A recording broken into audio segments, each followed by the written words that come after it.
88% కుబేరులు అగ్రవర్ణాలే.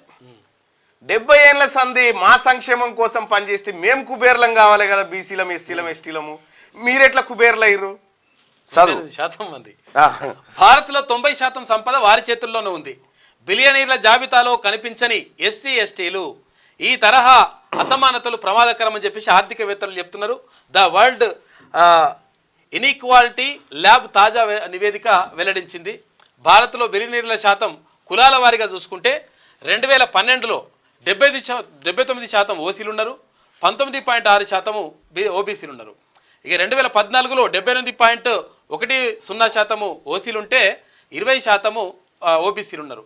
2016లో 79.70% ఓసీలు ఉంటే 16.80% ఓబీసీలు ఉన్నారు. 2018లో 81.70% ఓసీలు ఉంటే 14.4.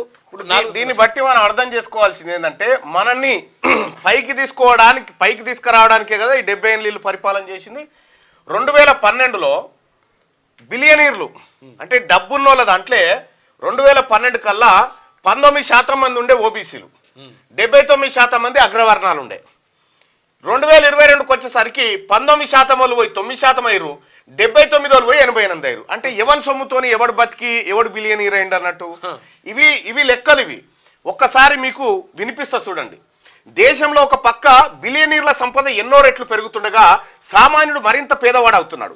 ఈ తేడా సామాజిక వర్గం పరంగా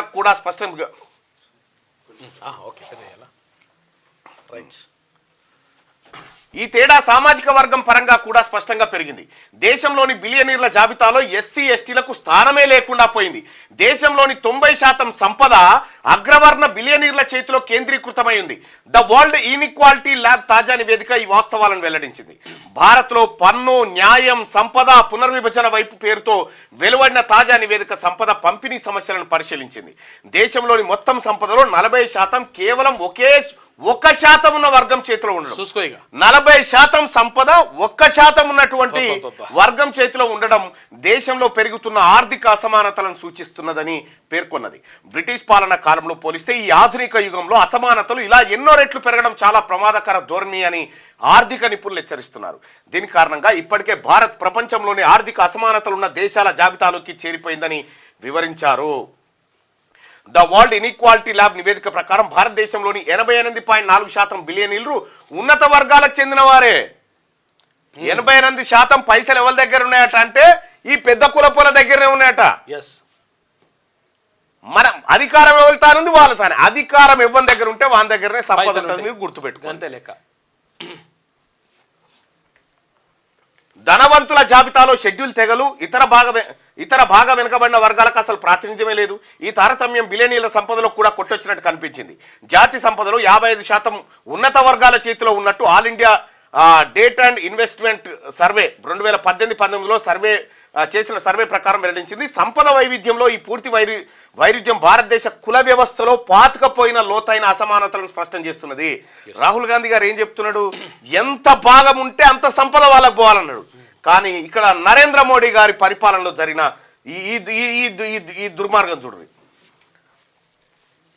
అలాగే సామాజిక వర్గం, విద్య, ఆరోగ్యం, వ్యాపారం, సంపద సృష్టి తదితర అంశాలపై గణనీయమైన ప్రభావం చూపిస్తున్నది. దళితులు ఎక్కువ భూమిని కలిగి ఉండరాదని పలు ప్రాంతాల్లో ఉన్న ఆంక్షలు కూడా వారి ఆర్థిక ప్రగతికి ఆటంకంగా మారింది. అయితే ఈ వివక్ష కేవలం బిలియనీర్ల వరకే పరిమితం కాలేదు. దిగువ సామాజిక వర్గం వారు వారి పారిశ్రామికవేత్తలుగా ఎదగడానికి కూడా పలు ఆటంకాలు ఏర్పడుతున్నాయని the state of working India 2023 పేరిట అజీం ప్రేమ్జీ యూనివర్సిటీ విడుదల చేసిన నివేదిక వెల్లడించింది. శ్రామిక శక్తి అధికంగా ఉన్నప్పటికీ ఎస్టీలు పారిశ్రామికవేత్తలుగా ఎదగలేకపోతున్నారు. ఎస్సీల శ్రామిక శక్తి 19.3% ఉండగా అందులో 11.4%, ఎస్టీలో 10.1%, శ్రామిక శక్తి 5.4% మాత్రమే యజమానుల స్థాయికి ఎదిగారు. అత్యధిక ఎస్సీ ఎస్టీల సంపద వర్గీయులే. సంపద అసమానత దిగువ వర్గాల సామాజిక వర్గాల్లో బిలియనీర్ల ర్యాంకులను మించి విస్తరించింది. నేషనల్ ఫ్యామిలీ హెల్త్ సర్వే నివేదిక ప్రకారం 12.3% ఎస్సీలు, 5.4% ఎస్టీలు మాత్రమే అత్యధిక సంపద కలిగి ఉన్నారు. అయితే దానికి విరుద్ధంగా 25% పైగా ఎస్సీలు, 46.3% ఎస్టీలు అత్యల్ప సంపద వర్గంలో ఉన్నారు. అలాగే ఓబీసీ జనాభాలో 16.3% అత్యల్ప సంపద కేటగిరీ, 19.2% అత్యధిక సంపద కేటగిరీలో ఉన్నారు. భారత్లో ఆదాయం సంపదల మధ్య వ్యత్యాసం స్వాతంత్రం వచ్చిన తర్వాత తగ్గినప్పటికీ 1980 నుంచి 2000 వరకు పెరుగుతున్న వచ్చింది. 2014, 15, 22, 23 మధ్య ఈ పెరుగుదల శిఖరాగ్ర స్థాయికి చేరింది. బీసీల బతుకులు బ్రిటిష్ల కాలంలోనే మంచుకున్నాయట. ఈ నివేదిక చెప్తా ఉంది. బీసీల బతుకులు బ్రిటిష్ వాళ్ళ కాలంలోనే బాగుండే. ఇప్పుడు సంపద వాళ్ళ చేతుల్లోనే. ఇక మనకి ఈ బీసీలకు కావాల్సింది ఏంది? మనోభావాలు. మనోభావం. ఒక ఆయన మా మనోభావాలు దెబ్బతిన్నాడు అంటాడు. మనోభావాలు కాదు, మొత్తం మనీ గిని అంతా అటే ఎత్తుకపోతాం. ఈడ మీ మనోభావాలు దెబ్బతిని మిమ్మల్ని నరేంద్ర మోడీ గారు భారతీయ జనతా పార్టీ హిందూ అనే కుండిలోకి దింపి రాజకీయం చేస్తూ ఉంది. ఈ సంపద అంతా కొల్లగొట్టుకుపోతా ఉన్నారు. ఈ కుండ వలిగిపోయి బయటకు వస్తే అసలైన సంపద బీసీల చేతుల్లోకి వస్తుంది. ఇక్కడ బ్రిటిష్ పాలన నాటితో పోలిస్తే భారతదేశంలో ఆర్థిక అసమానత నాటకీయంగా పెరుగుతోంది. నరేంద్ర మోడీ గారి పరిపాలన కాలం నుంచి బీసీల కొంపెట్ల కొల్లేరైందో చూడండి. 20% ఉన్నటువంటి బిలియనీర్లు 9% వచ్చి పడ్డారు బీసీలలో. ఇవి నివేదిక లెక్కలు. ఇవి సంపద ఎవరి చేతుల్లో ఉంది? 88% సంపద. భారత్లో 90% సంపద వారి చేతుల్లోనే. 1% ఉన్న దగ్గర 40% సంపద ఉందట. చూసుకో మరి బీసీ ప్రజలారా. ఇవి నివేదిక. ఇంకే లెక్కలు రావాలి మీకు? ఏ లెక్కలు వస్తే మీరు మేలుకుంటారు? ఇంకా మన చుట్టూ మనోభావము కలిసి ఉంటే కలదుసుకమంటాడు ఆయన నరేంద్ర మోడీ గారు. విడిగా ఈయన లెక్కెంతోనో చెప్తలేడుగా, చెప్పడట. అందుకే నరేంద్ర మోడీ గారు కులగణన ఎందుకు చేయడంటే ఇందుకే. ఇది కులగణన చేస్తే ఈ లెక్కలు బయటపడతాయి కదా. అంతర్జాతీయ సంస్థలు తీసి చెప్తున్నాం ఇప్పుడు మనం లెక్కలు. నరేంద్ర మోడీ గారు తీయరట ఈ లెక్కలు. నరేంద్ర మోడీజీ గినతీ కరో వర్నా కుర్చీ ఖాళీ కరో. 88% కుబేర్లు అగ్రవర్ణాల వారు. వీళ్ళ కింద బిచ్చగాల లెక్క మనోళ్ళు అడుక్కొని ఈ యువసేన ఆ యువసేన పెట్టుకుంటా అన్నిచ్చేటువంటి 500కు అన్నిచ్చేటువంటి ఆ రెడ్డి గారు ఇచ్చేటువంటి 1000 రూపాయలకు ఆశపడి మొత్తం సంపద కొల్లగొడతా ఉంటే ఇంక ఎందుకయా మనము ఈడ? అందుకే ఇవాళ చెలో హాలియా పెట్టినాం. ఇయ్యాలనే నాగార్జున సాగర్ నియోజకవర్గం హాలియా కాడ బీసీల ఆత్మగౌరవం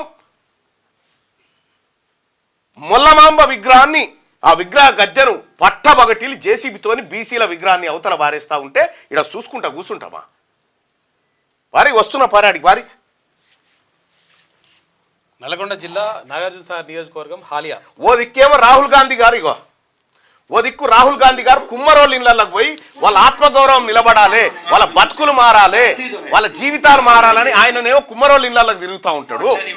తిరిగి వాళ్ళ జీవితాలు మార్చాలని చెప్పి ఆయన చెప్తా ఉంటాడు.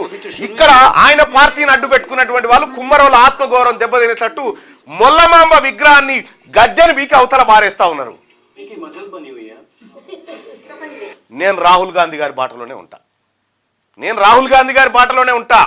మీరు తెలుగులో అనర్గళంగా రాయగలరా? స్పష్టంగా మాట్లాడగలరా? మాటలకు తగ్గట్టు అభినయించగలరా? అయితే ఇంకెందుకు ఆలస్యం? క్యూన్యూస్ మీకు ఒక మంచి అవకాశాన్ని ఇస్తుంది. క్యూన్యూస్ లో పనిచేయటకు లేడీ యాంకర్స్ కావాలను సంప్రదించవలసిన నెంబర్ 8688926084. QNewsAds@gmail.com ను సంప్రదించండి. లైక్ చేయండి,